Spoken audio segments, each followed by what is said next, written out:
만화 그러면 일본 아니에요. 예. 근데 모바일 시대가 되면서 이게 웹툰으로 넘어가면서 우리나라가 웹툰 시장을 잡았지 않습니까? 네이버에 등록된 웹툰 크리에이터가 600만이라 그래요. 최고 소득을 올리는 사람이 연봉 13억이랍니다. 이제요. 예. 발명가뿐만 아니고 예. 소위 크리에이터라고 부르는 사람들이 이제 도처에 생기고 있어요. 아니 유튜브도 크리에이터잖아요. 예. 이런 사람들이 하는 활동이 잘 보호가 돼야 이제 우리나라 살 길이 생긴다.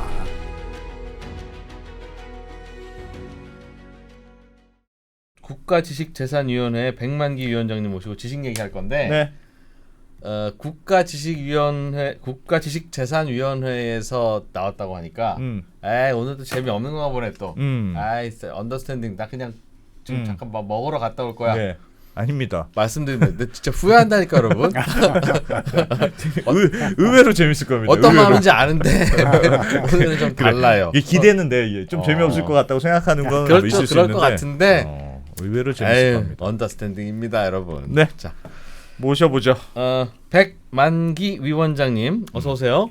안녕하세요. 네. 반갑습니다. 안녕하세요. 3프로 정말 열심히 보고 있습니다. 네. 감사합니다. 감사합니다. 국가지식재산위원회 국가지식재산위원회. 잘 모릅니다 저희가. 좀 어렵죠. 예. 지식재산에 관한 국가위원회가 2011년도에 만들어졌거든요. 네. 그 이유는 이제는 우리가 유형의 자산, 공장에 기계 설비를 갖다 놓고 이렇게 해서 제품 생산을 하는 것으로부터 이제는 눈에 잘 안 보이는 무형의 자산 중심으로 세계가 흘러가고 있단 말이에요. 이제 그런 거를 총칭해서 이제 지식재산 이렇게 부르는데 예. 이런 것들을 국가 전체적으로 어떻게 잘 조정하고 정책 방향을 정해 나갈 거냐 하는 차원에서 이게 국가의 컨트롤 타워가 필요하다 예. 하는 생각을 하게 됐고 2011년도에 우리나라에서 처음으로 지식재산 기본법이라는 거를 제정을 했어요. 예. 거기에 따라서 이제 위원회를 만들었는데 그 법에는 무슨 내용이 있어요? 그 지식재산을 법에는 잘 보호한다. 뭐 이런 당연한 얘기인 건. 당연하죠. 그러니까 지금 지식재산과 관련되는 정부 부처가 많이 있잖아요. 예. 특허청도 우선 있고. 특허청이 있고 문화관광부가 있고 예. 또 농림식품부가 있고 또 여러 개 부처가 다 관련돼 있습니다. 예. 그러니까 우선 지식재산 그러면 먼저 얼른 머리에 안 떠오르시잖아요. 네. 그런데 이 인간의 머리로 생각할 수 있는 조금 독창적인 아이디어 그리고 좀 더 창조적인 아이디어 이게 법적으로 보호가 되면 다 지식재산이 되는 거란 말이에요. 그러면 위원장님 좀 무식한 질문인데 네. 특허하고 지식재산하고 다른 겁니까? 그래서 지식재산 그러면요. 네. 그 크게 나누면 세 가지 카테고리로 나눌 수가 있어요. 특허 같은 것을 산업재산권이라고 부르고 예. 그 다음에 지금 여기서 방송 콘텐츠 만들잖아요. 예. 이런 건 저작권, 콘텐츠 저작권에 들어간단 그렇죠. 말이에요. 예. 그래서 크게 보면 산업재산권과 저작권으로 나뉘지만 거기에 해당되지 않는 다른 또 지식재산들이 있습니다. 예를 예. 들면 그 농식물의 새로운 품종 이거는 특허도 아니고 저작권도 아니지만 새로운 지식재산이고요. 또 반도체 뭐 소위 회로 설계를 어떻게 하느냐에 따라서 배치가 달라지는 예. 게 있거든요. 배치 설계권이라고 부르는데 그런 것도 신지식재산권이라고 부르고 영업비밀 이런 것도 신지식재산권. 지식재산. 크게 나누면 이 세 가지 카테고리가 되겠고요. 그래서 이런 각 부처의 여러 지식재산들이 막 여기저기서 생기고 보호되고 하는데 예. 이걸 국가 전체의 전략으로 잘 다듬어서 미래를 대비할 필요가 있겠다 해서 만든 게 우리 국가지식재산위원회고 지금 재미난 것은 지금 총리님하고 저하고가 공동위원장이에요. 오 그래요. 네, 총님 요새 뭐 하세요 그러면? 요새- 잘 계시죠? 네, 요새 잼버리 때문에 바쁘시네. 네, 이제 국가위원회를 이렇게 그냥 되게 총리가 위원장인 경우도 많은데 예. 이걸 민간하고 공동위원장 체제를 만든 거는 앞으로는 우리가 정부의 계획을 세우는데 민관이 전략을 같이 머리를 맞대고 짜서 그걸 가지고 이제 정책을 수행하자. 그럼 백 위원장님은 민간 대표. 그렇습니다. 그 한덕수 총리랑 이제 같은 급으로 계시는 거네요. 국가지식재산위원회도 정부 예. 부처 이곳 공무원이 모여 있는 겁니까? 아 그래서 예. 이거는 뭐라 그러더라? 하여튼 뭐 메타 미니스트리 뭐 이렇게 얘기하기도 하는데 예. 여러 개 부처의 상위 이 레벨에 있는 위원회 조직이니까. 예. 그래서 지금 위원회의 구성은 장관급이 13명. 오. 위원- 장관이요. 위원회. 위원회 위원들이 네네. 아하. 민간인이 18명. 민간 전문가. 예. 아, 이제 그렇게 구성이 돼서 31명. 네네. 뭐 거기 보조하는 뭐 사무국이나 뭐 사무국이 있죠. 음. 그 법의 근거를 두고 전략기획단이라는 거를 만들었어요. 예. 국가지식전략기획단. 네네. 야. 그 내가 아는 전략 그 저 부처 이름 중에 제일 멋있어. 국가 전략. 국가지식재산위원회 지식재산전략기획단. 맞아요. 와. 바로 정확히 말씀하셨어요. 와. 그러니까 이 전략기획단은 뭐 원래 그 전략기획단에서 따로 뽑은 전문가들도 있지만은 예. 각 부처에서 다 파견 나와 있습니다. 그래서 약 한 20명 남짓 되는 인력이 네. 예. 1년 내내 돌아가면서 각 부처에서 하는 일 점검하고 또 새롭게 모니터해서 예. 민간의 수요가 있는 부분들 정부가 할 역할 찾고 아하. 이런 일들을 하고 있는데 재미난 거는요. 일본도 비슷한 조직이 있어요. 예. 일본이 고이즈미라는 거 하는 총리 기억나시죠? 예. 그분이 2002년도 3년도에 이제 총리를 시작하시면서 일본의 미래는 지식재산에 있다. 우리가 잃어버린 20년을 다시 회복하는 방법은 지식재산을 통해서 해야 되겠다. 그래가지고 이런 비슷한 조직을 만들고 거기는 재미나게 총리가 예. 전략기획단의 본부장을 맡았습니다. 아, 총리가. 실무자네요. 어허. 총리가 실무자의 냄새가 풍길 정도의 음. 본부장을 맡았어요. 아. 근데 그게 예. 지금 20년째 계속 총리는 계속 바뀌었지만 이어져서 내려오고 있고. 알겠습니다. 위원장님. 그러면 네네. 네. 그 지식재산 그래도 약간 좀 추상적으로 들리는데 이런 것도 지식재산이다. 뭐 할 만한. 그래 좀 약간 예 같은 걸 들어주시면 그 우리가 이런 거 다 중요한 거구나. 이게 다 보호돼야 되는 거구나. 그런 뭐 좀 예 같은 게 사례 같은 게 있을까요? 아 있죠. 그때 사실 냄새 상표 이런 거 얘기 들어보셨어요? 네? 냄새요? 소리 상표 이런 거 얘기 들어보셨어요? 소리 상표는 소리나 모르겠는데 냄새? 예를 들면 그런 거 생각나요. 넷플릭스 아. 열면 두둥 뭐 이런 거. 그런 아. 거 넷플릭스가 딱 연상. 아, 소리. 맞습니다. 그러니까 음성, 소리나 냉성? 냄새 같은 거는 눈에 보이지 않지만 예. 그런 것도 소위 지식재산의 카테고리에 들어갑니다. 상표권으로 등록이 돼요. 그런 것도요? 네네. 예를 들면 카톡에 소리 들리잖아요. 카톡. 그렇죠, 그렇죠. 그것도 그렇고 뭐 카톡 와숑 뭐 이런 것도 있고 네. 이런 게 다 상표 등록이 돼 있고요. 또 LG 그룹에서 맨날 선전하는 거 있잖아요. 사랑해요. 사랑의 LG.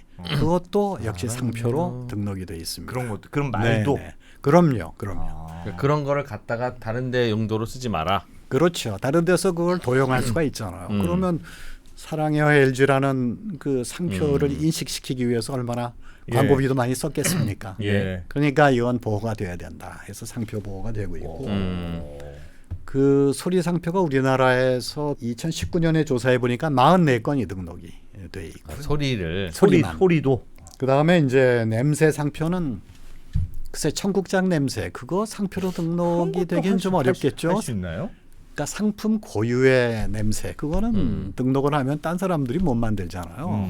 네. 그러니까 좀 특이한 것들 예를 들면 프린터에 토너가 있는데 토너에 좀 레몬 향이 나도록 만든다. 그러니까 레몬 냄새가 나는 토너 예. 이런 것도 새로운 상표로 등록이 가능합니다. 등록해서 이제 예. 토너에서 레몬 냄새 나는 건 다 내 거야. 우리 허락- 거야. 그렇죠, 그런 우리 거죠. 거야. 아. 그러니까 나름대로 휘발유를 팔았는데 초콜릿 냄새가 난다. 그러면 그러면 뭐든지 그것도 일단 다 내는 게 일단 물론이죠. 유리하네요. 아니 그래서요. 예. 그러니까 산업재산권 할 때 특허, 실용신안, 디자인, 상표 이렇게 나누지 않습니까? 예. 그러니까 특허는 큰 발명, 실용신안은 작은 발명. 예. 예를 들면 무슨 연필에 각을 지게 해서 안 굴러다니게 만든다든지 그게 실용신안의 대표적인 예, 예. 케이스죠. 그다음에 디자인은 외관 디자인. 뭐 이런 것도 근사하게 잘 뽑아놨으면 외관 디자인으로 등록이 되는 거고요. 예.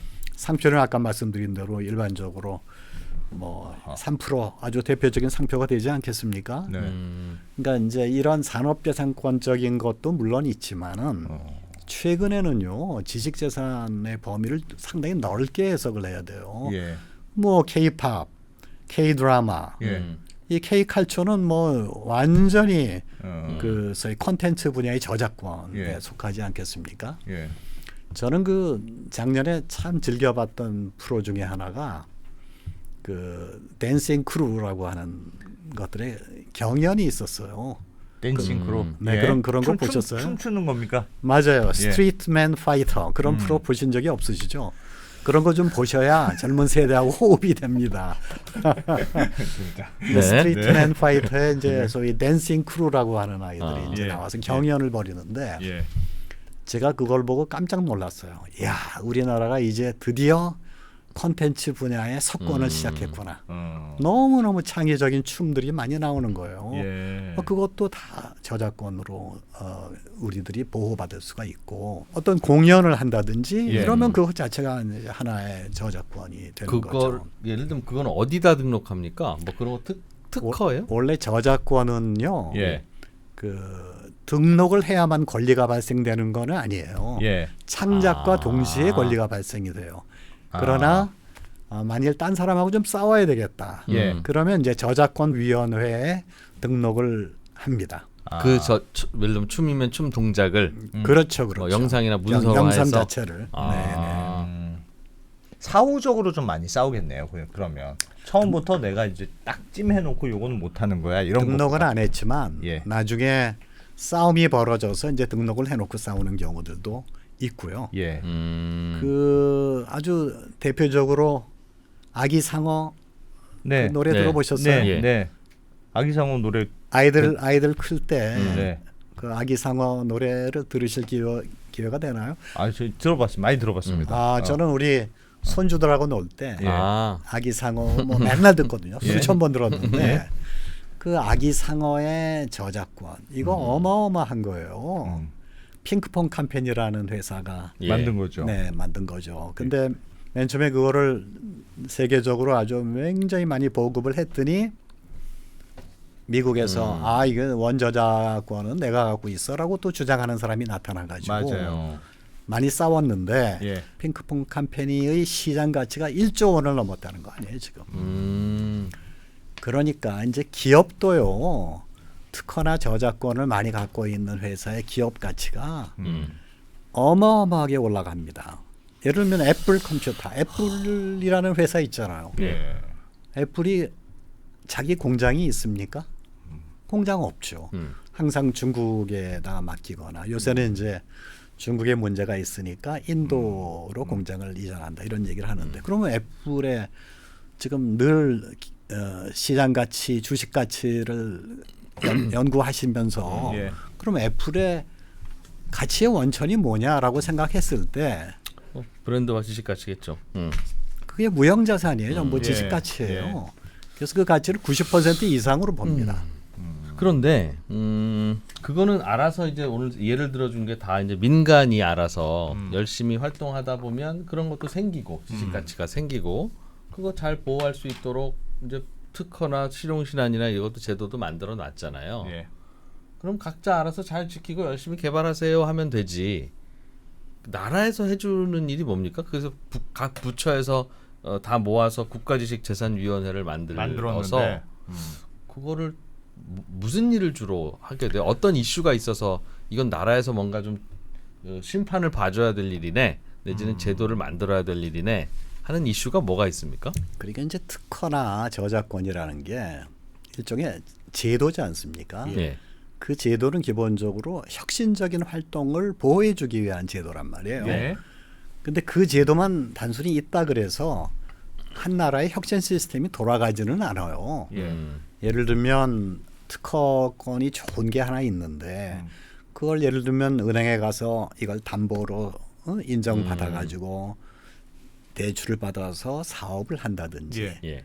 이런 거는 소위 생태계 자체가 이루어져야 되는 거거든요. 예. 그러니까 우리 위원회는 여러 부처에 걸쳐 있는 여러 가지 그 지식재산 관련된 기능들 서로 좀 엮어주고 그리고 부족한 부분이 있으면 전략적 차원에서 조금 보완해 줄 수 있도록 예. 그걸 대안을 제시하고 뭐 이런 것들을 저희들이 주로 하는데 예. 뭐 단적인 예를 들어서 인공지능의 시대가 됐다. 네. 근데 인공지능의 결과물로 나온 발명, 저작물 창작물은 이거는 누구 거냐? 이건 누구 거지? 권리를 어떻게 우리가 앞으로 인정을 해줘야 돼? 공부는 어차피 그냥 떠돌아다니는 걸로 그렇습니다. 공부했는데. 예를 들면 이제 그런 AI 시대의 법적, 제도적 문제 이런 예. 것들을 이제 국가 지재위에서 좀 종합적으로 볼 수밖에 없는 것이 예. 제도 만드는 거. 네네 그게 특허청에도 관련이 있고 문화부에도 관련이 있어요. 아. 특허청에서는 이걸 발명의 관점에서 특허법으로 보호받고 싶겠죠. 예. 근데 특허법에 의하면 인간이 아니면 특허를 발명의 받을 주체가 수가 될 수 없어요. 없죠. 예. 네. 또 저작권으로 보호를 해주려고 봤더니 그것도 마찬가지예요. 예. 인간이 아닌 사람이 저작권자가 저작권자가 될 될 수 수가 없다. 없어요. 그러면 이거를 앞으로 어떻게 할 거냐. 야, 그거 고민거리네. 새로운 법률 체계를 만들어서 그러면 그런 컨텐츠를 만들어내는 AI 기계를 발명한 사람. 예. 뭐 예를 들면 그런 사람한테 기여분을 인정해 준다든지 이런 여러 가지 새로운 이슈들이 나오기 때문에 네이버 클로바 인공지능이 한 거면 네이버가 또 가져가고 그렇게.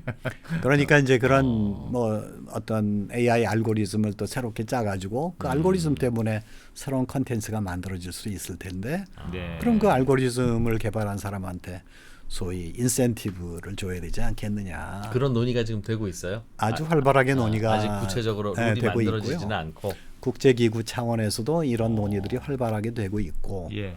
특히 뭐 미국이나 유럽에서 계속 새로운 판례들이 나오면서 예. 기존 법으로는 역시 보호하는 데 한계가 있다 하는 것이 예. 계속 확인되고 있습니다. 야, 재밌는 주제네요. 아 그럼요. 또 AI. 국가지식재산위원회가 하는 일. 예. 뭐 또 예를 들면 사람들이 지식 재산을 어떤- 열심히 어떤 이슈가 있어요? 만들게 하려고 한다. 또 재미난 이슈 한번 말씀드리면 예. 향토 지식재산이라는 게 있어요. 향토 지식 재산이요? 네네. 향토 예비군 할 때 향토 아 그렇습니다. 그러니까 보성 녹차는 아시잖아요. 네. 알고 있습니다. 한산 모시도 아시고 아, 예. 이렇게 앞에 붙는 거. 지역별로 보면은 전통적으로 전래돼 내려오는 많은 전통 지식들 네. 그럼 그게 있죠. 지식 자산이 되는 것들이 꽤 많이 있습니다. 그렇죠. 근데 일본이나 프랑스 같은 데 가보면 예. 그 지역 고유의 상품들이 꽤 많이 나와 보르도 있죠. 와인. 그렇습니다. 예. 샴페인. 예. 샴페인 지방에서 거기 나온 건 전부 샴페인이잖아요. 예. 일본도 그런 게 꽤 많거든요. 근데 우리나라도 여태까지 뭐 소위 지리적 표시라 그래 가지고 그렇게 지정해서 등록받은 데들은 좀 있는데 네. 이런 향토 지식 재산들이 적절하게 브랜딩이 되고 또 디자인이 잘 포장이 되고 예.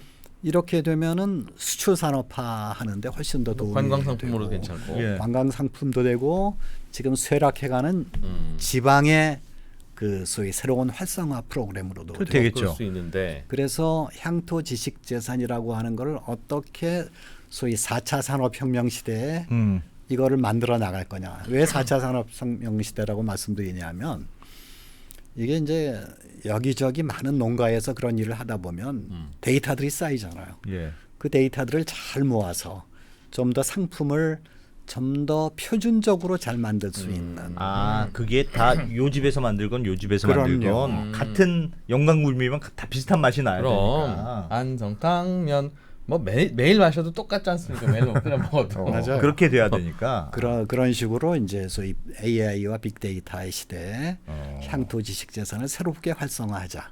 그거를 사실은 각자 해야 되는데 농민들이 혹은 그 지역에서. 네네. 근데 이제 그게 아무래도 소위 플랫폼 역할을 한다 그럴까? 중심이 되는 역할을 정부와 지역에 있는 대학이나 연구소가 같이 힘을 합쳐줘요. 그런 것 좀 해주세요. 대학 교수님 이거 하시고. 아 그럼요. 그런 일들을 좀 하기 위해서 저희들이 지난 6월 달에는 전주에서 향토 지식자산 포럼을 한번 했고요. 전주 비빔밥. 아 거기 전주가 정말 그런 향토 지식자산이 많은 곳이에요. 그다음에 이번 9월 달에는 울산에서 예. 향토 지식재산 포럼을 아니 또 합니다. 그런 예를 들면 전주 비빔밥이다. 그럼 비빔밥이니까 레시피잖아요. 레시피. 그 똑같이 서울 비빔밥이나 똑같이. 레시피도 무슨 지식재산권입니까? 아, 그거 참 좋은 질문이네요. 예. 그러니까 요리에 대한 비법, 레시피 이거는 왜 특허로 어떻게 보호가 안 될까? 아니면 저작권으로 보호가 안 될까 하는 예. 의문들을 많이들 가져왔거든요. 예.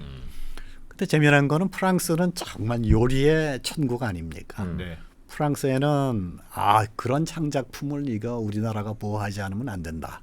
그래가지고 지금 그거를 별도의 창작품으로 인정해서 보호하자는 법안이 올라가 있다 그래요. 요리 레시피를. 네네. 근데 내가 개발한 레시피. 네네. 근데 우리나라는 현재 그 요리 레시피를 저작권으로 좀 등록하고 싶다. 뭐 그런 시도들도 있었는데 그건 예. 잘 안 되고. 단속이 안 되지. 그런 것들이 뭔가 애로가 생기면 가서 풀어주고. 그럼 국가지식재산위원회는 그냥 일을 찾아서 해야 되네요. 그러니까 아무것도 안 하려면 안 할 수 있네요. 각 부처가 그냥 알아서 하게 놔두면 되죠. 예. 그러면 뭐 중구난방으로 가겠죠. 아. 그러나 그거를 적절하게 조율을 해서 가져가는 게 필요한데 예. 그래서 일본도 보니까 이제 총리가 1년에 한 번씩 딱 지식재산에 관련된 지침을 연도 계획으로 내놓더라고요. 아하. 우리나라의 경우도 이제 국가지재위에서 금년 3월 달에 총리님을 모시고 예. 그렇게 회의를 해서 금년도에 할 일들을 쭉 발표하고 그렇게 했었죠. 그래, 알겠습니다. 야, 재밌네요. 요즘 들어서 이게 말씀 들어보니까 지식재산이 중요하다는 건 알겠습니다. 뭐 그냥 얼핏 들어도 알 것 같은데 요즘 더 중요해진 이유가 있습니까? 있죠. 네. 그 사실은 우리나라가 여태까지 성장해온 원동력이 뭐였을까요? 사실은 열심히 일하는 거죠, 우리는 역시 그냥. 인재잖아, 인재. 예. 근데 그 인재들이 1960년대부터 시작해서 그냥 잘 살아보자. 뭐 그러면서부터 시작한 거 아닙니까? 예. 그런데 문제는 우리나라가 소위 first mover는 아니었잖아요. 열심히 따라가는 예. 팔로워였지. 그러니까 팔로워 시대에는 우리의 인적 자본이라고 하는 게 모방을 잘할 수 있는 사람. 그러니까 소위 제조업에 있어서 좀 특화된 예. 그런 교육 시스템에서 다들 이렇게 자라온 셈인데 눈치와 센스를 중시하는. 그럼요. 그런 척하면 척. 따지지 말고. 진짜 넌 눈치 진짜 없어. 그런 혼나고. 인적 자본을 가지고 예. 이제 성장을 해왔는데 예. 결국 요체는 뭐냐? 이제는 기술 혁신과 지식의 축적 이걸 통해서 경제 성장을 할 수밖에 없다. 예. 그런 얘기거든요. 그러니까 이제는 과거에 모방형 인재 중심이었다면 이제는 창의성이 있는 인재들이 우리의 가장 중요한 인적 자본이 돼야 되는 거예요. 그거는 뭐 그렇죠. 근데 말로 한다고 그게 됩니까? 그게? 교육 개혁이 예. 당연히 필요하죠. 예. 좀 그게 교육 개혁이 나와서. 대전제인데, 예. 근데 문제는 제도적인 기반도 또 굉장히 중요합니다. 네. 지식재산 제도가 바로 가장 중요한 제도적인 기반이에요. 예. 그래서 결국은 앞으로의 우리의 생존은 어떻게 혁신을 하느냐에 달려 있는데 네. 발전의 원동력은 이제 혁신인데 예. 혁신을 보호하는 거는 지식재산이에요. 예. 아주 간단하게 그렇게 정리가 되고. 지식재산을 잘 보호해주면 알아서 열심히 만들 것이다. 그렇습니다. 이게 돈이 되니까. 그렇습니다. 그럼 우리 PD들 이거 영상 찍어서 뭐 20만 부 이상 나오면 그 얼마 다음부터는 준다. 회사랑 반땡이다 그러면 막 미친 듯이 뭐 만들겠지. 그럴 겁니다. 근데 그거 안 하니까 그냥 토요일에 왜 해요 뭐 이러고 있지. 웹툰 생각해 보세요. 예.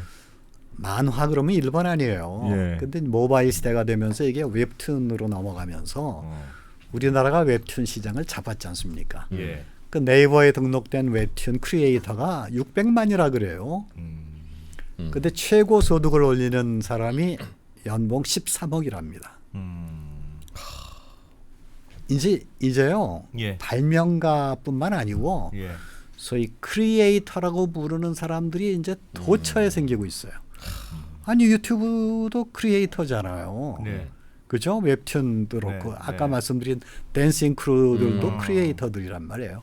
이런 사람들이 하는 활동이 잘 보호가 돼야 이제 우리나라 살 길이 생긴다. 이렇게 보호가 안 보는 됐으면 그 웹툰도 다 그냥 베껴서 여기저기 다 올리고 뭐 그죠. 그랬을까요? 그럼요. 그 모택동 사후에 예. 등소평이 집권을 하면서 제일 먼저 한 일 중에 하나가 그거예요. 아 가만히 보니까 우리가 특허 제도가 없으니까 예. 이게 인센티브가 작동이 안 된다. 아. 그래가지고 1983년도에 특허 제도를 처음으로 만들었습니다. 예. 중국이. 아. 근데 지금은 중국이 얼마나 특허 출원이 활발한지 예. 전 세계 5대 IP5 특허 강국에 예. 한국과 맞아요. 중국이 들어가요. 특허 출원 양으로는 중국이 굉장히 많을 겁니다. 거기는 뭐 외국인들도 엄청나게 출원을 많이 하고 또 14억 인구가 만들어내는 아이디어라는 게 얼마나 크겠어요. 그래서 짝퉁을 많이 만들어낸다고 뭐 초창기에는 많은 뭐 얘기들도 들었지만은 지금은 가장 활발하게 출원을 많이 하는 나라가 된 거죠. 알겠습니다. 위원장님, 근데 뭐 제가 듣기로는 요즘 전쟁도 막 있고 이렇잖아요. 러시아에서 이제 우크라이나 전쟁도 일어나는데 전쟁이 일어나면 그 말씀하셨던 특허 보호 이런 거는 말짱 싸그리. 꽝이다. 난 이 지금 이판사판이 될 때가 지금 특허 그거 보호해주게 생겼니? 막 뺏겨. 뭐 그런다면서요.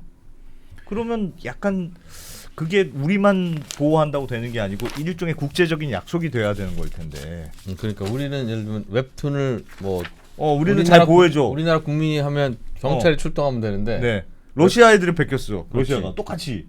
그럼 어떻게 할 겁니까? 러시아에 우리가 총도 갈 수도 없고. 그러니까 이제 러시아가 예. 작년에 예. 그 법령을 발표를 했는데 예.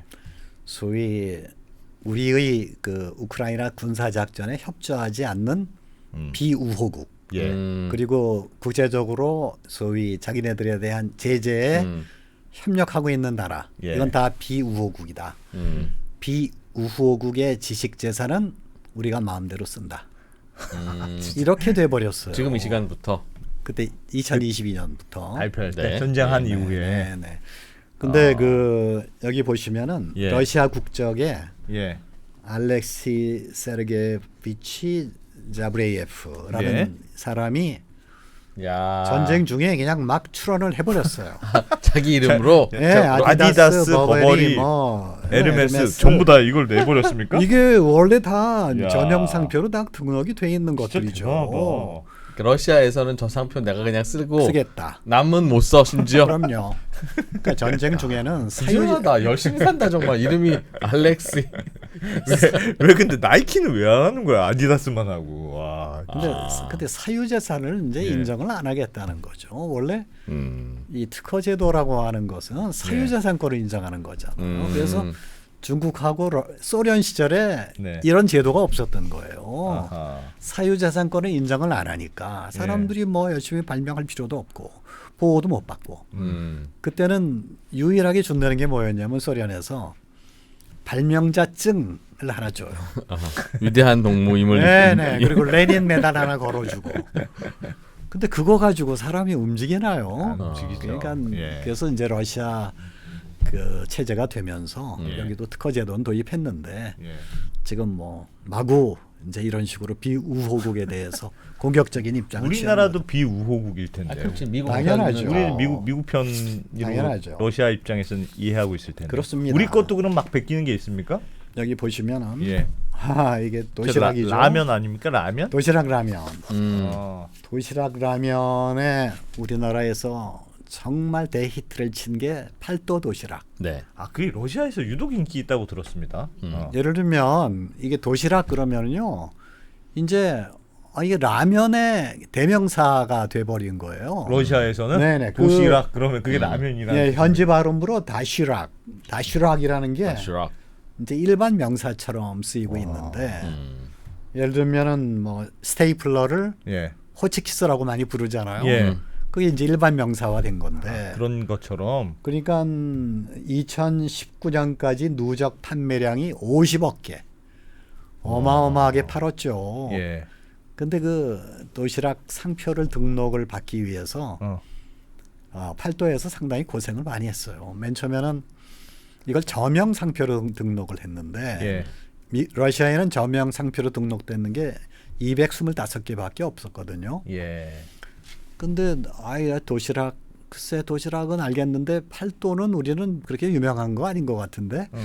그래서 맨 처음에 특허청에서 거절을 했었죠. 근데 러시아 특허청에서. 네네. 예. 아, 저명한 거는 그냥 상표로 인정해주는 네, 그런 카테고리인데 네. 너희는 충분히 저명하지는 그래, 않아. 그렇게 하죠. 도시락이면 뭐 그래 유명하지. 우리는 팔도는 몰라. 뭐 이래가지고 어. 그러다가 이제 그 연방법원에 소송을 걸어가지고 그게 예. 대법원까지 올라가서 아, 유명한 거라고 인정해줘라. 인정이 됐어요. 아. 그래서 저명 상표가 되고 우리나라 최초의 예. 저명 상표가 된 거예요. 도시락이? 왜 그 카테고리로 하죠? 그냥 저명하든 아니든 이거는 그냥- 우리만 그냥 쓸 수 특허 있어. 이렇게 하면 안 너는 되나? 도시락이라고 쓰지 마 하면 근데 될 이미 텐데. 뭐 너무나 많이 알려져 있는 상표인데 네. 그러면 알려져 있는 상표를 아무나 그냥 누가 먼저 등록시켜 줄 수는 등록해놨겠구나. 없잖아요. 예. 그렇죠. 예. 그래서 이제 저명 상표로 등록이 돼야 되는데 문제는 러시아가 지금 작년 이후에 비우호국 지재권에 대해서는 지금 난리가 나 있잖아요. 예. 그래서 팔도 쪽에 알아봤더니 예. 좀 걱정이긴 한데 그런 조치 이후에 음. 러시아 당국이 뭐 치매품을 막 조사해서 조치를 취하는 느낌은 없다. 그런데 아주 흥미로운 것은 예.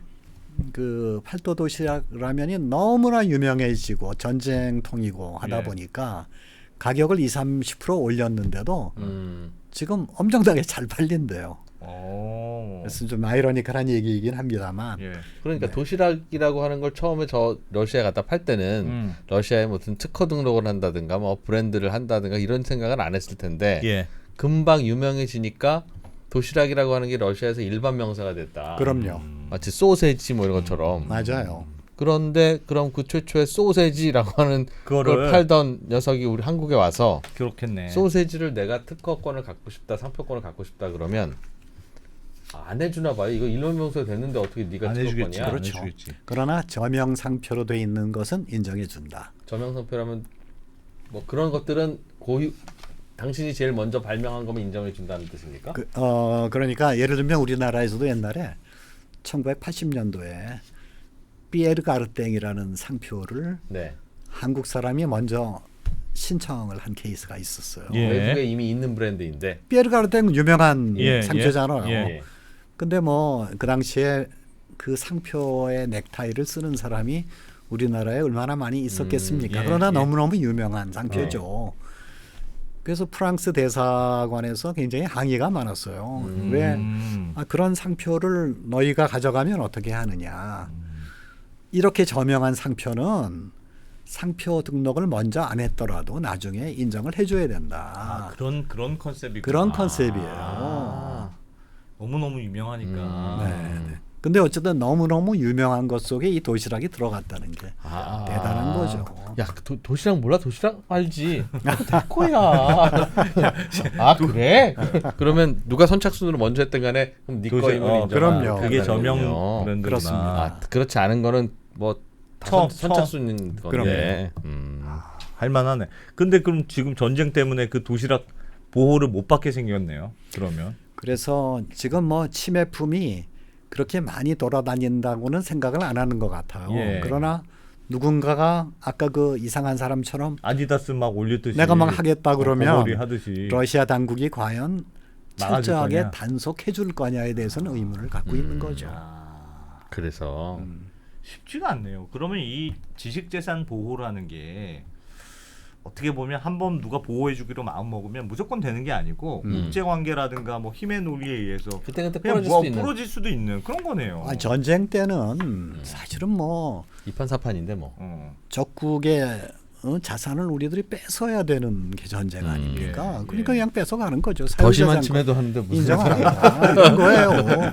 네, 생명도 뺐는데 무슨 특허권을 뺏지 말라고 그러느냐라는. 엉망이 되는구나. 세상에. 우리 지난번에 코로나 백신, 코로나 네. 치료제 같은 거 막 네. 선진국에서 만든다고 할 때 만들어서 우리한테 싸게 팔아. 예. 안 그러면 우리 그냥 카피해서 만들 거야. 우리도 죽을 수는 없잖아. 그렇지. 그러면서 그렇게 극단적이 되면 와르르 무너지더군요. 그러니까 세계 대전이 일어날 때마다 그런 일이 있었죠. 예. 그 1차 세계 대전의 패전도 독일이 했고 예. 2차 세계 대전도 패전을 독일이 했는데 1차 세계 대전이 끝난 다음에 그 뭐 전쟁의 결과에 따라서 뭐 배상도 해야 되고 그러잖아요. 그때 베르사유 협약이라는 걸 맺었는데 미국이 소위 적국에 해당되는 나라의 특허를 4,000건을 가져갔어요. 미국이 그렇게 가져갔었어요? 네, 네. 압수했어요. 압수. 이제부터 내 거. 네. 아. 그러니까 대표적인 게 미국에 출원했던 아스피린이라는 상표. 아스피린을 상표. 미국이 가져갔습니까? 상표. 그러니까 원래는 그래서 독일에서 만든 네, 약이고 그럼요. 독일 약이 있고 독일 브랜드인데 그렇죠. 독일이 결국 배상금으로 다 그거를 이제 준 거예요? 주게 된 거예요. 아, 브랜드를 배상금으로 냈다. 네, 네. 미국, 프랑스, 영국, 러시아에 모두 다 아스피린 상표는 양도를 했고 예. 또 그 독일이 뭐 여러 가지 제약사들이 그때 유명한 데가 많았는데 그 중에 한 제약사는 그 진통제 관련되는 그 예. 기술을 쭉 개발하고 전쟁 때 임상 실험하기가 너무 좋잖아요. 네. 그렇지. 그래서 그게 이제 특허가 완성이 됐는데 그걸 예. 메타톤 특허라고 하던데 이제 그 특허도 당연히 압수됐죠. 그래서 없어졌고 그럼 아스피린은 지금도 독일 게 아닌 거네요. 독일 게 아닌 거죠. 상표권은 이미 넘어갔으니까.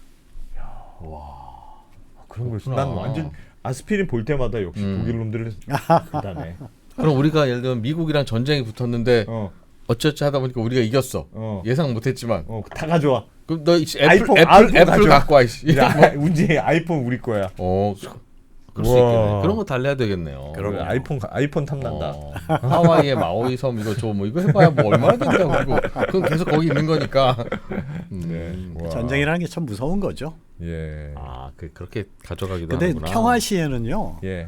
그럼 뺏어갈 수는 없지만 괜히 특허 등록만 해놓고 나는 그냥 특허 실시는 안 할 거야. 예. 등록만 해서 남들은 못하게 만들 거야. 이런 경우도 있을 수 있죠. 예. 그래서 그 평화 시에는 전 세계 각국의 특허법에 보면은 강제 실시권이라는 제도를 갖고 있어요.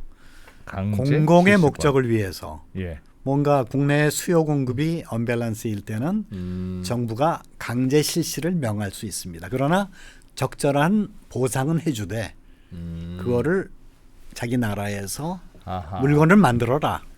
예를 이렇게 명할 수 있어요. 뭐 어떤 마스크를 어떤 업체만 특허를 가지고 있어 이 회사만 할 수 있어요. 맞아요, 뭐 맞아요. 그럴 때 야 지금 코로나인데 지금 장난해? 일단 무조건 만들어. 그렇게 됩니다. 이렇게 할 수 있다. 그렇게 할 수 만들 있어요. 돈이 없어. 아니 나 몸이 아파 귀찮아. 공부해야 돼. 싫어. 그래도 만들어. 아니면 그럴 때 보통 만들라고 강제합니까? 아니면 돈을 많이 주니까. 그러면 니 특허권을 제가 쓸 수 있도록 한다? 그렇게 하는 겁니까? 강제적인 실시권을 주라는 거죠. 예. 그러니까 예를 들면 로열티를 뭐 매출액에 통상적으로 보면 이 분야에선 1%다. 예. 그럼 1%를 주라는 거죠. 강제적으로 그걸 조치를 취하는 겁니다. 그럼 이웃 다른 경쟁 회사가 만들어. 그렇죠. 그리고 로열티를 얘한테 줘. 그렇게. 1% 줘. 일반적인 그게 국룰이야. 그 땡. 근데 아니면 네가 만들든가 이 녀석아. 네가 자꾸 안 만드니까 내가 이러는 거잖아. 그럼요. 그렇게. 그럼 이 지식재산권은 정부의 역할이 어마어마하게 중요하네요. 정부가 보호해주면 보호가 되는 거고 위기하다고 생각하면 풀어주면 푸는 거고. 이제 이해가 제대로 되셨습니다. 그런 거예요? 와, 그런 거구나. 그래서 결국은 그 특허 보호의 범위를 어디까지 가져갈 거냐 하는 거는 예. 한 나라의 산업 정책에 있어서 상당히 그럼. 중요한 부분이에요. 그래서 아까 말씀드린 그 식품과 관련된 예. 특허, 우리나라는 1990년 이전에는 인정을 안 했어요. 예. 1990년도에 법을 개정을 해서 음. 식품 분야까지 다 인정을 하자 이렇게 됐는데, 식품 분야 인정되는 특허라는 게 뭐예요? 지적재산이? 그러니까 아까 말씀드린 레시피. 대로 레시피. 그런 게 있나 보지. 네네, 뭐 김치가 들어간 뭐 햄버거, 뭐 예를 들면 그런 게 나름대로의 어떤 주고받는 특허 게 요건을 있구나. 맞춘다면 예. 그런 건 될 수 있는 건데, 그러니까 좀 더 먼 옛날로 돌아가면 물질 특허라는 게 있거든요. 우리나라가 미국하고 통상 협상을 해가지고 1988년도부터 물질 특허라는 걸 인정을 했어요. 그게 뭐냐? 예.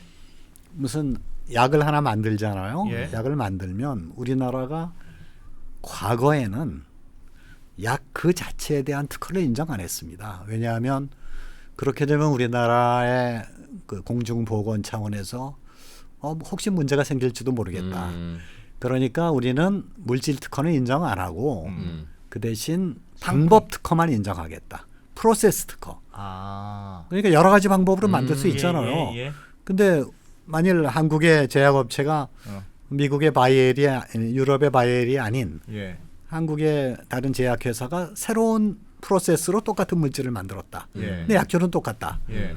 근데 옛날에는 그 인정을 못 물질 특허를 받았군요. 인정을 못 받았기 때문에 프로세스 특허만 있어도 특허권을 행사할 수가 있었는데 예. 우회하면 또 특허권이 막히겠네요. 그죠? 그렇죠. 그런데 이제 물질 특허를 인정해 주니까 어떤 방법으로 만들더라도 똑같은 물질이 나오면 이제 안 그건 돼. 특허의 저촉이 돼. 아. 그 제도를 1988년도에 처음으로 만들었죠. 아하. 그러니까 그게 이제 점점 우리나라 산업이 발전되면서 예.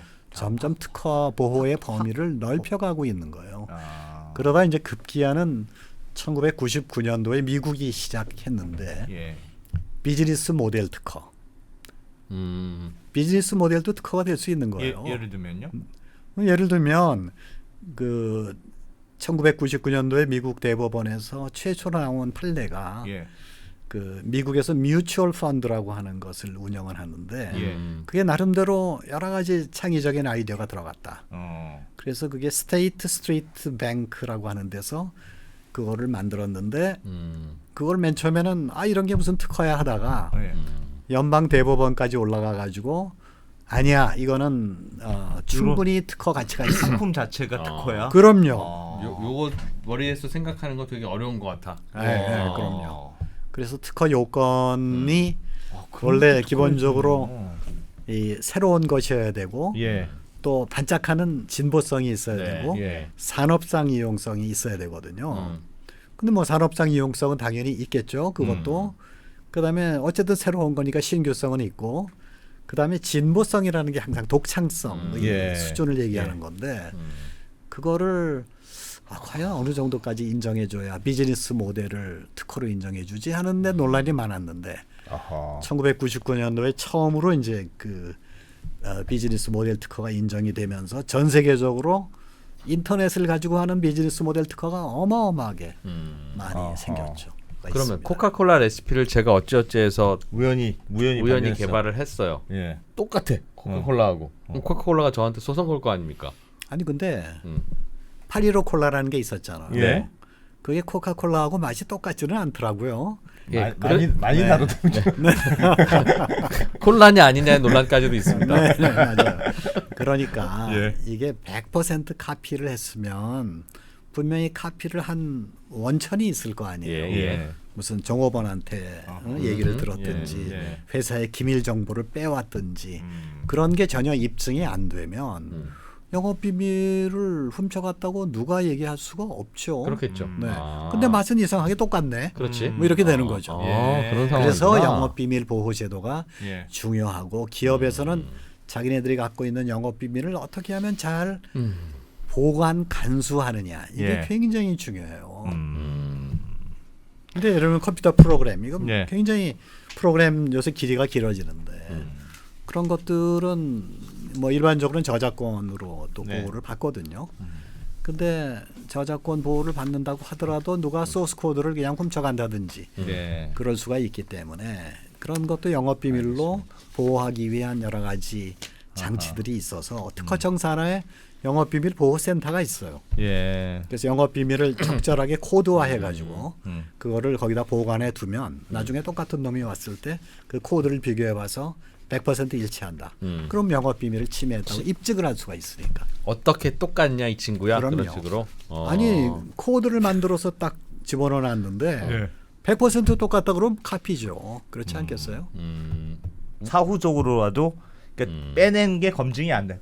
안 되더라도. 입증이 안 되더라도, 안 되더라도 결과가 똑같으면 그럼요. 물질 특허 하는 거랑 똑같은 거네요. 그렇죠. 그러면. 해시 코드 방식으로 그거를 보관을 하도록 하고 있습니다. 콜라 맛이 똑같은 거는 어떻게 만들었을 수 있으니까 네가 훔쳐갔다는 증거를 네. 뺏긴 네가 찾아와인데 그런 건데. 코드가 똑같으면 야 이건 인간적으로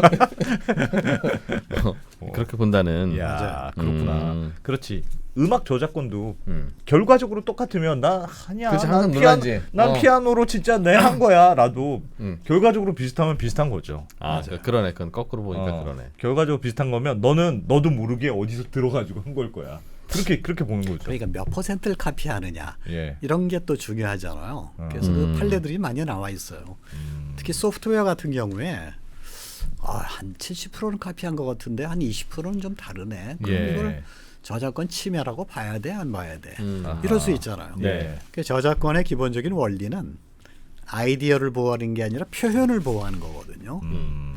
발명은 아이디어를 보호하는 제도에 가깝고 그래서 소설도 이 기본적인 구성은 비슷한데 뭐 대화 내용이 조금 다르고 뭐 약간만 다르게 했다. 네. 그럼 그거 도대체 저작권 위반이냐 아니냐 이런 게 이제 항상 법정에 올라가죠. 늘 애매하구나. 그러면 나라마다 그거를 엄격하게 보든가 아니면 침해했을 때 벌금이 세다든가 혹은 로열티가 다른 나라는 뭐 1%만 주는데 우리나라는 무조건 10%야라든가 뭐 그렇게 그 나라마다 그 편차가 있습니까? 그 결국은 뭐 다 법원에서 해결을 할 문제인데 예. 많이 논란이 되고 있는 게 이제 표준 특허라는 거예요. 예. 그러니까 휴대폰을 만들 때 예. 예를 들면 CDMA 방식의 휴대폰이다. 예. 그러면 꼭 써야 되는 표준 특허가 있을 거 아니겠어요? 예. 그런 것들은 그러면 몇 퍼센트를 받아야 되지? 휴대폰 하나에 들어있는 특허가 10만 개씩 있는데 예. 이제 그런 고민들이 있죠. 그래서 초창기에는 뭐 특허가 하나 걸리기만 하면 무슨 1%를 내니 2%를 내니 했는데 그런 표준 특허 같은 경우에는 좀 전 세계적으로 어느 정도의 그 요율을 정하는 게 좋지 않겠냐. 아 우리가 표준으로 정했으니까 표준이 된 거니까 네, 네. 원천 기술이 너는 욕심 부리지 마. 너무 네. 그거 다 받아가기 시작하면 이제 너무 많은 돈을 내야 된다. 그럼 뭐 매출액 전체를 다 내야 되죠. 예를 들면. 네. 그렇죠. 그렇게도 관리를 해주. 그러니까 진짜로 정책으로 관리를 해주는군요. 그때 상황을 보고. 그리고 민간에서 자연스럽게 예. 그 특허 풀이라고 하는 걸 만들어요. 예. 패턴트 풀. 그래서 우리 이번에 그 CDMA 관련되는 특허는 표준 특허는 다 일로 모으자. 그래서 이걸 다 모아가지고 이걸 패키지로 예. 이걸 한 5%의 로얄티로 하자. 그냥 편하게 쭉 쓰고 네. 그냥 얼마 그냥 내. 그리고 이렇게 우리 협상을 나눠 하는 갖자. 거군요. 이제 그런 패턴트 풀이라고 하는 게 여기저기서 많이 또 생기고 있어요. 자기들끼리도. 네, 네. 알겠습니다. 우리나라는 이런 지식재산 제도 같은 게 잘 돼 있는 나라로 봐야 됩니까? 아니면 좀 부족한 나라로 봐야 됩니까? 솔직히 솔직히 국가지식재산위원회 위원장이라고 생각하지 마시고 아니 우리나라가 특허 5대 강국인 거는 아세요? 뭐 어떤 인덱스로요? 어떤 기준으로 고대예요? 많은 거? 전 세계에서 예. IP5라고 하는 조직이 있어요. 예. 특허 5대 강국에 들어가는 게 미국, 중국? 중국, 일본, 예. 유럽은 단일 특허청입니다. 예. 아 유럽 특허청? 네, 한국. 그다음에 한국이요? 아, 네네. 그래요? 근데 한국이 네 번째로 출원이 많아요. 예. 그런데 왜 IP5냐? 이 5개 나라에 출원되는 특허를 합쳐보면 예. 전 세계 출원의 80%예요. 5개가 예. 그러니까 5명이 모여서 룰 세팅하면 그냥 가는 겁니다. 그런 의미에서 우리가 뭐 G7이 어떻고 G20이 어떻고 뭐 얘기하지만 2007년도부터 우리는 IP5에 들어왔어요. 대단한 나라죠. 근데 제가 특허청 심사관을 처음 시작했던 1970년대에는 예.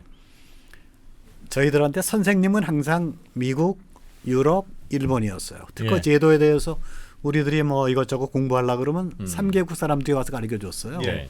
그래서 그때는 뭐라고 불렀냐 하면 기술의 3극 체제라 이렇게 얘기를 했어요. 체제? 예. 트라이어드 파워. 예. 미국, 유럽, 일본. 일본.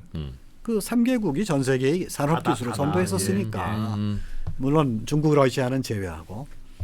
근데 이제 한국이 그런 5개 중에 하나, 5극 체제 중에 하나에 들어가 있다. 예. 이건 어마어마한 거고요. 그 숫자로 말씀드리면은 우리나라의 특허 국내 사람들이 특허 출원하는 건수 있잖아요. 예.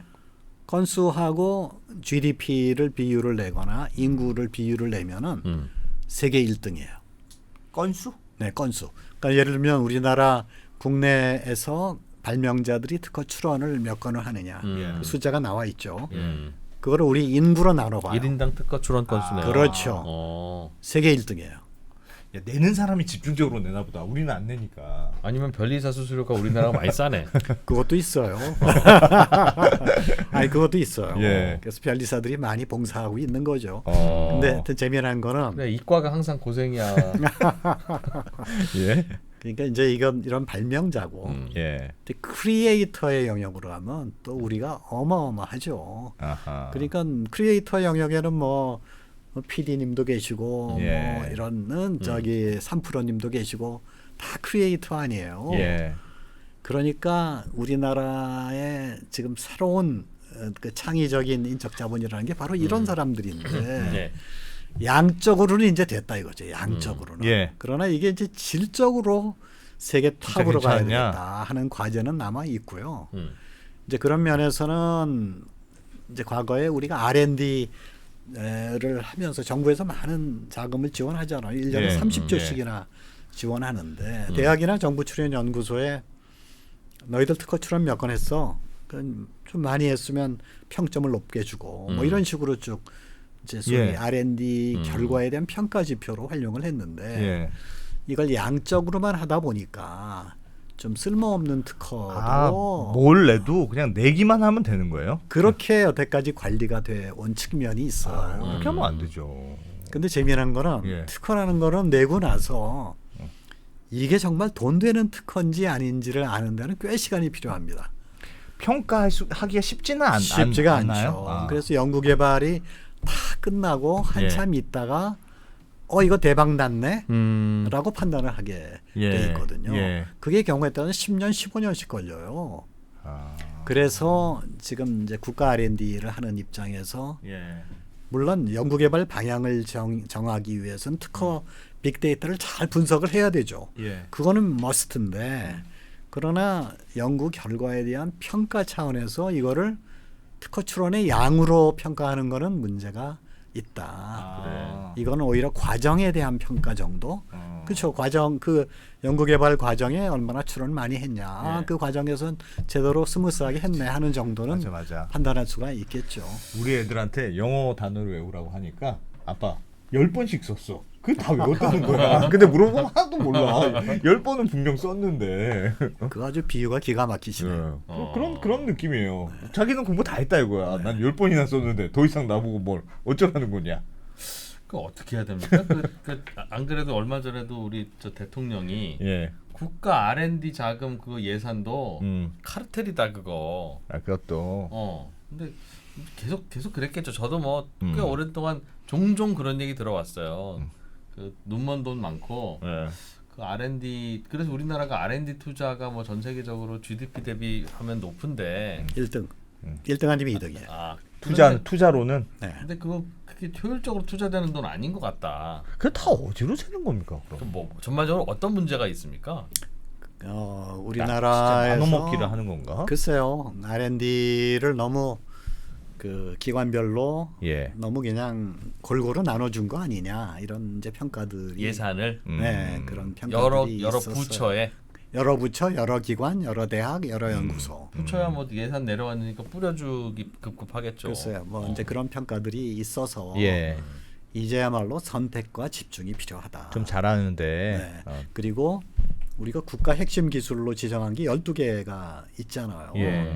반도체, 배터리, 디스플레이, 또 양자, 뭐 수소, 뭐 등등 12개, 바이오까지 12개가 있는데 예. 그런데 좀 집중적으로 투입을 하고 기업에 이렇게 나눠주는 개념의 R&D 자금은 조금 더 줄이고 예. 뭐 그런 식으로 좀 조정을 해야 되는데 문제는 대학이나 연구소 쪽에 많은 돈이 내려가지 않습니까? 예. 그러면 우리나라의 대학이나 연구소에서 나오는 특허들이 많이 사업화로 연결된다든지 또는 돈이 된다든지 이제 이런 쪽으로 가려 그러면 좀 더 특허에 대한 관리 방식도 조금 더 선택과 집중이 돼야 된다. 그러니까 이걸 양으로 하다 보니까 예. 돈은 관리비는 계속 들어가는데 음. 됐성 싶은 특허에 집중적으로 몰아주지를 못하는 그런 측면이 있어서 항상 돈 뭐든지 그런 것 같아. 네. 약간 어디 몰아주면 약간 너 둘이 친하니? 뭐 이렇게 생각하고 그러니까 그냥 기계적으로 나눠주려고 하고. 근데 R&D 자금을 왜 정부가 나눠줘야 됩니까? 그냥 그거는요. 각자 R&D 하고 필요하면 대출 받아서 쓰든가 아니면 모금을 해서 쓰든가 그렇게 하라고 해야 효과적으로 갈 텐데. 근데 거대 공공기술 예. 성격은 정부가 도와줘야죠. 왜냐하면 시장이 형성이 안 돼 있는 것들 있잖아요. SMR, 예. 차세대 원자력, 예. 소형 원자력 뭐 그런 거 지금 돈이 안 되니까 아무도 안 한단 말이에요. 예. 그런 건 예를 들면 정부가 해줘야 되지 않겠습니까? 소위 거대 공공기술 영역에 있는 건 정부가 확실히 해줘야 되죠. 예. 우주항공 분야 당연히 해줘야 되지 않겠습니까? 이런 분야 이외에 민간이 잘하고 있는 분야는 예. 리스크 테이킹을 하기 힘든 경우들이 많았기 때문에 예. 또 우리나라 기업들이 고만고만 할 때는 뭐 R&D 자금이 부족하니까 새로운 리스크 테이킹을 잘 안 하려고 그랬거든요. 근데 예를 들면 우리가 스마트폰 분야에서 이렇게 커졌지만 네. CDMA, TDMA 새로운 기술 개발을 하려고 했더니 예. 그 시점에 뭐 삼성이나 LG나 다른 기업들도 우리 R&D 자금이 그 정도 가지고는 소위 새로운 시장으로 진입이 어렵습니다. 예. 초창기에는 우리 정부가 컨소시엄을 만들어 가지고 우리가 R&D 자금의 상당 부분을 대줄 테니까 예. 도전을 해라. 이렇게 해서 이제 쭉 진행이 돼 왔었죠. 근데 이프로님 말씀대로 이제 점차 이제는 민간과 경합이 될 수 있는 그런 R&D 프로젝트는 민간한테 맡기고 예. 민간이 하기 힘든 도전적인 과제 중심으로 정부가 해나가야 된다. 이렇게 생각을 하고 거기에 따라서 특허 관리도 선택과 집중을 해서 예. 한국에만 등록되면 한국밖에는 그 권리가 미치지 않잖아요. 예. 그러니까 적어도 5개 나라, 미국, 일본, 그다음에 중국, 유럽까지는 등록을 다 하고 예. 괜찮은 권리는 그걸 가지고 로열티를 받아야 되겠죠. 그런 식으로 이제 운영이 돼야 될 것 같아요. 근데 아까 말씀하신 대로 예. 항상 선택과 집중을 하면 볼멘 소리가 많이 나옵니다. 그래서 왜 쟤한테 몰아주냐? 그래. 그래서 그래. 참 한국에서는 그게 어려운 점이 우리는 그 있긴 불신이 있어요. 있어. 그러니까 사실은 만약에 무슨 특수한 관계로서 아니 뭐 돈 받고 줬다. 그러면 나중에 그걸 적발하면 일벌백계 하면 되는데 야 앞으로 이런 일이 있을 줄 모르니까 함부로 몰아주면 안 돼. 그냥 다 공평하게 나눠줘. 이런 식으로 주로 하는 것 같아요. 뭐든지. 맞아요. 보통 이제 회사에서는 R&D 투자를 하면 이제 직원이 밤새서 공부해서 뭐 특허를 만들죠. 그러면 회사는 돈을 많이 벌잖아요. 예. 그러니까 회사는 R&D를 열심히 할 인센티브가 생기는데 예. 회사의 R&D라고 하는 게 결국은 또 직원이 해야 되는 일인데 직원 누구 좋으라고? 직원은 뭐 나 월급 받으면 그만이지. 굿 아이디어를 내나 그냥 뭐 아니나 뭐 월급이 똑같으니 그냥 뭐하러 열심히 하냐. 예. 그래서 아무리 회사원이지만 그런 건 회사원 개인에게도 인센티브를 줘야 되는데 보통은 그런 거는 회사가 알아서 그냥 챙겨줘야 또 열심히 하지만 또 안 그런 데도 있으니까요. 그럼요. 예. 이거를 뭐 법으로 그렇다고 강제할 수 있는 건 아닌 것 같은데 어떻습니까? 그러니까 연구자가 이건 뭐 아무리 연구해봐야 생기는 건 없으니까 내일 로또나 사야 되겠다. 네. 이렇게 생각하면 안 되잖아요. 그래도 안 좋죠. 네, 근데 문제는 로또가 당첨이 되면 세금이 좀 적은데 예. 회사에서 챙겨주는 보상금은 엄청나게 세금이 세거든요. 100번 얘기하지 않습니까? 로또는 33%. 회사에서 밤새서 일해서 월급 받으면 다 절반 떼가고. 네. 3억 5억 이렇게 받아가면 절반 떼가고. 그러니까요. 그러니까 이공계 대학을 가는 아이들이 예. 역시 의사야. 어허. 역시 의사가 돼야 되겠어. 이렇게 생각을 한단 말이에요. 예. 그래서 사실은 아까 말씀드린 그 창조적인 우리 인적 자본을 가지고 먹고 살아야 되지 않습니까? 예. 근데 그 창조적 인적 자본이 어떻게 하면 움직일 수 있도록 인센티브를 설계하느냐 하는 게 정말 조세 정책에 있어서 중요하거든요. 예. 그러니까 이게 아무것도 아닌 것 같지만 직무 발명을 잘하면 이게 대박이 나는데 경우에 따라서는 10억씩 받는 사람도 있어요. 아, 회사에서 네, 회사 네. 내부의 내규에 따라서 그게 실시가 됐을 때 대박이 나는 경우가 예. 있거든요. 네. 그런 경우엔 내가 10억을 벌면 이렇게 얼른 세금 계산을 해본단 말이에요. 5억이 세금이지. 그러니까요. 근데 내가 로또를 10억을 맞으면 3억만 세금이지. 3억밖에 안 되네. 그러니까 이거는 우리나라의 그 소위 혁신 시스템을 설계하는 데 있어 조세 정책에 있어서 잘못 설계돼 있다고 우리는 좀 보는 거죠. 좀 이상하네요. 그러니까 로또보다야 세금을 좀 적게 내야죠. 그게 왜 그렇게 돼 있습니까? 그 예를 들면 특허를 내가 개발했어요. 직원인데 그게 뭐 회사원으로 했으니까 회사에서 뭔가를 줘야 될 텐데 그러면 그 보상금은 급여로 되는 포함해서. 거죠. 급여 상여금으로. 상여금으로 생각해서. 그러니까 근로소득이니까 이제 1억 정도 월급 받는 사람 같으면 예. 최고 브라켓으로 올라가서 그럼 다른 방법이 뭐가 있습니까? 그 급여로 주는 거 외에 다른 방법이 있어요? 아니 그래서 기타 소득으로 하는 건데요. 예를 들면 교수님들도 예. 원고 쓰면 그걸 급여에 합산하진 않잖아요. 기타 소득 기타 합산하잖아요. 소득으로. 10억을 받으면 6억은 네가 그냥 그동안 애쓰면서 한 걸로 라면도 끓여 먹고 다 네 돈으로 끓여 먹지 그렇지, 않았겠니? 그렇지, 보약도 사 그렇지. 먹고 그러니까 예. 6억은 그냥 비용으로 쓴 걸로 치고 4억을 벌었다고 생각하고 쳐서 거기에 세금 매긴다? 거기서 네. 이제 거기서 30%. 종합소득세율을 매길 텐데. 그렇게. 그러니까 좀 이제 소위 의대 집중화 현상이라고 하는 사회적인 큰 문제 아닙니까? 예. 이거를 뭐 풀 수 있는 방법이 뭐 이거 하나 가지고 되지는 않겠지만 네. 적어도 우리의 조세 정책 자체가 좀 창조형 인재를 양성하는 네. 혁신 시스템의 구조를 가져갈 수 있도록 예. 네. 그렇게 좀 만들었으면 좋겠다. 그래서 금년에는 꼭 좀 국회에서 이 법안을 이건 통과시켰으면 좋겠다. 법이 바꿔야 되는 법을 거죠? 바꿔야 됩니다. 근로소득세 계산할 때 그래 이거 좀 해줘야 되겠네. 근데 이런 그래. 식으로 자꾸 얘기하잖아요. 그러면 정부가 어떻게 하는지 압니까? 어떻게 합니까? 그냥 로또의 세금을 올려버리고 그래 아주 진짜 말이 많죠. 왜 로또 낮게 해가지고 그래 로또를 올려. 로또를 올릴 그러지 방법은 맙시다. 없어요. 로또 들지 말고 그래, 이거 필요하네. 그래 하자 좀 이거. 그래 좀 인센티브가 돼야 열심히 개발도 하지. 그 누가 개발하겠습니까? 진짜 이상해. 예를 들면 그거는 정말 오랫동안 10년, 20년 공부해서 특허를 내서 실시까지 해서 30년 동안 한 거를 특허를 해서 10억을 받는 거잖아요. 받았는데, 예. 그럼 20억은 그해 다 받은 돈이 아니라 들어오기야 들어왔지만 지난 20년 동안 회사에 있으면서 조금씩 번 그렇지, 돈이니까 그렇지. 그거를 20으로 쪼개주면 세율도 낮게 계산되고 좋은데 한 번에 네가 그냥 10억을 벌었다고 그런 생각하고 겁니다. 그냥 세율을 확 때리니까. 제가 늘 얘기하잖아요. 회사원은 1억씩 30년을 벌 거를 연예인은 한 번 떠서 30억 벌고 나머지는 나이 들면 아무도 안 씁니다. 예. 그럼 회사원이 번 30억이나 연예인이 번 30억이나 그 돈이 그 돈이잖아요. 예. 그런데 연예인은 그중에서 15억을 세금으로 뗀다고요. 한꺼번에 받았지 너 이놈아. 매년 너는 이렇게 벌 것 같다는 생각으로. 그래서 어쩔 수 없지. 매년 벌 수도 있으니까. 그러니까 30억을 연예인이 딱 받았으면 그 해에 15억을 세금 떼는 건 오케이. 근데 그 다음에 연예인이 쫄쫄 굶었잖아요. 그러면 나는 환급해줘, 15억 번 걸로 해서 세금 계산 다시 해. 어. 10년을 쫄쫄 굶잖아요. 그럼 3억 해서 이렇게 하면 다시 해. 환급해줘. 환급해 줘야지. 뭐 그럴듯하네.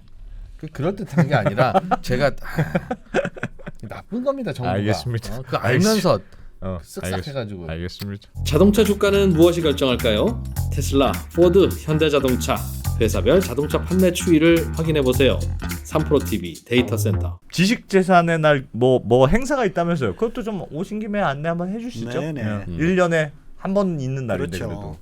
참 우리나라에 무슨 날 많죠. 많아요. 솔직히 기억도 잘 안 나요. 네, 그래서 좀 지식재산의 날은 왜 만들어졌냐? 예.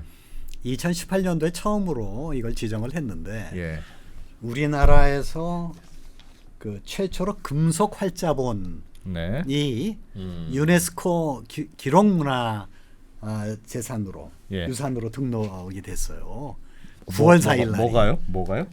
금속 활자가 금속 활자. 금속 활자가 유네스코에 네. 등록된 날. 네. 아, 그래서 그걸 기념으로 잡은 그걸 거예요? 기념으로 잡은 겁니다. 근데 여기 야. 보시면은 창의성 가득한 멋진 지식 강국 이게 이제 저희가 슬로건으로 쭉 주장을 하고 있는 건데 네. 이 슬로건이 얼른 느낌이 오시는지 모르겠는데 예.